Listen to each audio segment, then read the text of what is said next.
बांधव तिकडनं छानस कोळी नृत्य करत येत आहेत. आपल्याला सुद्धा त्यांच्या सहभागी व्हावंसं वाटतंय. चला त्यांच्यासारखी छोटी लुंगी लावा, डोक्याला रुमाल बांधा, कोळणींनी नऊवारी साडी घाला, ज्यांना कोळणी व्हायचं त्यांनी नऊवारी साडी घाला, काष्टा खोचून घ्या चांगला गच्च. शाबास. कोळ्यांनी वल्ला घेऊन तयार व्हा, कोळणींनी मावरेची पाती घ्या डोक्यावर. एकदा कोळणींनी आंबाडा घातलाय का चांगला पाहून घ्या, गजरा लावलाय का पहा, नाकात नथ घातली का पाहून घ्या. शाबास. सगळे अगदी मेकअप करून तयार. आपल्याला छानस कोळी नृत्य करायचंय. मी 3 अंक म्हणतात.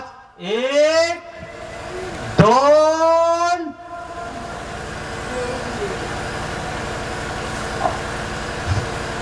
सगळ्यांनी कोळी नृत्य करायचंय. आणि 3